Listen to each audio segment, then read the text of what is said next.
उत्तराखंड के प्राचीन मंदिरों की श्रृंखला में एक विशेष नाम है बैजनाथ का। बागेश्वर जिले में समाया हुआ यह मंदिर का समूह कौसानी से 16 किलोमीटर उत्तर की तरफ पड़ता है। तो आइए दर्शन करते हैं बैजनाथ के और आनंद लेते हैं उसकी अनोखी कहानियों का।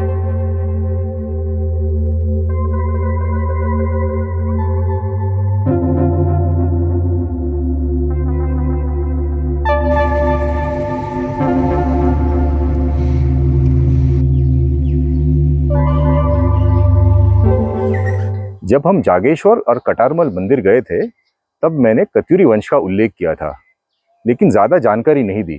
वो इसलिए क्योंकि मैंने सारी जानकारी इस एपिसोड के लिए बचा के रखी है। कत्यूरी वंश का शासन रहा 500 और 1200 साल के बीच, और इस दरमियान उन्होंने कई मंदिर बनाए। उनमें से एक मंदिर है बैजनाथ।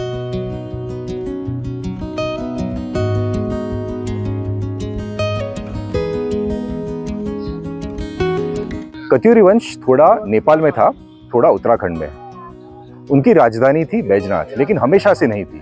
पहले उनकी राजधानी थी जोशीमठ, फिर बदल के बैजनाथ की गई।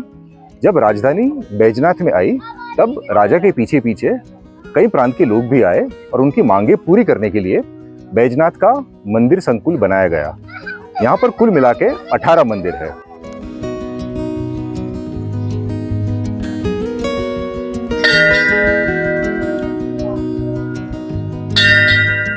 बैजनाथ का पुराना नाम था वैद्यनाथ, वैदों के नाथ, यानी लॉर्ड ऑफ द फिजिशियंस, जिसका अपभ्रंश होके हो गया बैजनाथ।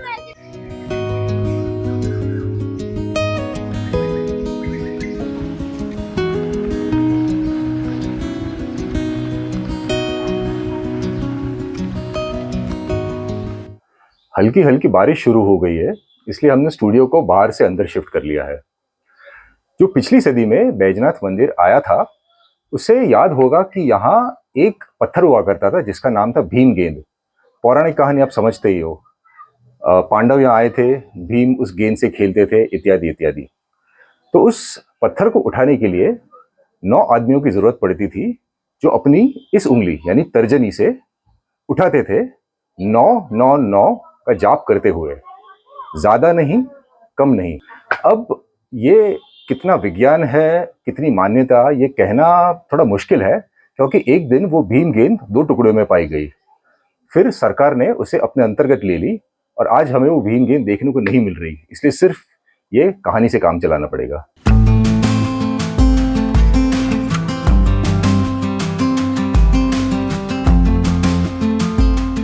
जब आप एक के बाद एक मंदिर से जुड़ी हुई पौराणिक कहानी सुनते हो तब आपको एक पैटर्न नजर आनी शुरू हो जाती है। हम छत्तीसगढ़ में मामा भांजा मंदिर में गए थे। वहां कहानी ये है कि मंदिर एक दिन में बना है। जब हम कटारमल मंदिर गए, वहां भी कहानी वही है कि मंदिर एक दिन में बना है। और अब बैजनाथ में भी वही कहानी है, ये मंदिर एक दिन में बनाया गया है।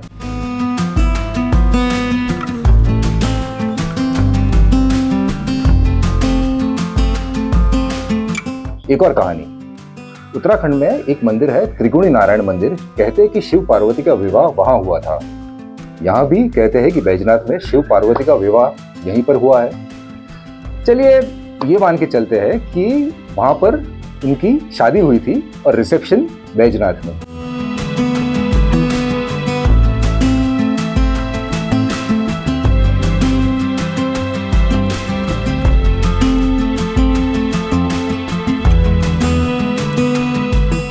और सिर्फ पौराणिक कहानियां नहीं, विशेषताएं भी विशेषता नहीं रहती। हम जागेश्वर गए थे, जहां हमें पता चला कि यहाँ पे शिव पार्वती को साथ में पूजा जाता है। वैसा ही यहाँ भी है।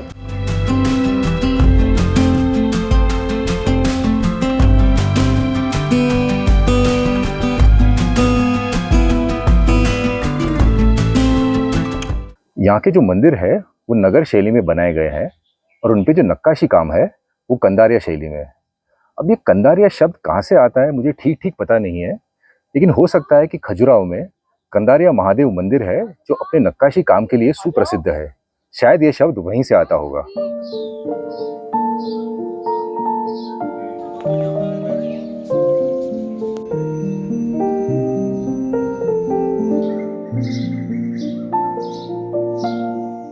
यहाँ के लगभग सभी मंदिरों में आपको मूर्तियां नहीं मिलेगी।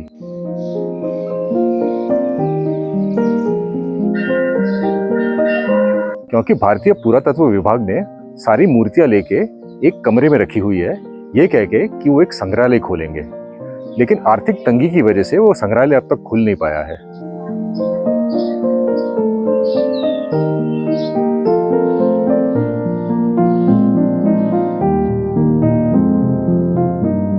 ये मंदिर गोमती नदी के किनारे बसा हुआ है, लेकिन इस गोमती नदी के किनारे लखनऊ नहीं है। या वैसे भी उत्तराखंड में बहुत गड़बड़ी है। यहाँ एक कोसी नदी भी है, लेकिन ये वो कोसी नदी नहीं जो बिहार से बहती है।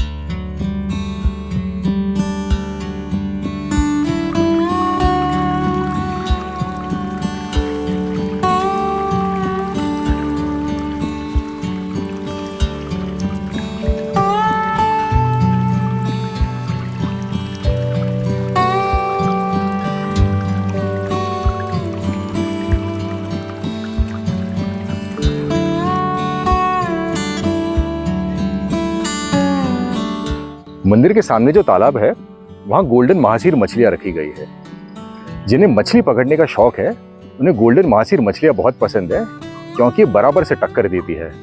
इसे पानी का शेर भी कहते हैं।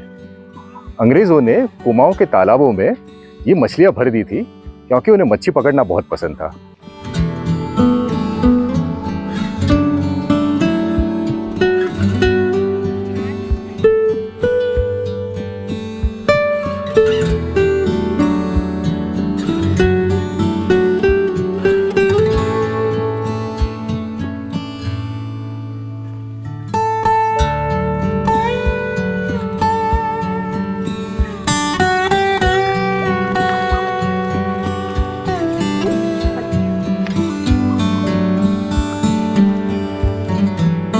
कौसानी से निकल के हम जाने वाले हैं नैनीताल, लेकिन उसके पहले हमारा कुमाऊनी व्यंजन पे एक विशेष अंक आने वाला है। तो चैनल के लिए नए लोग सब्सक्राइब कर दें। Thanks for watching.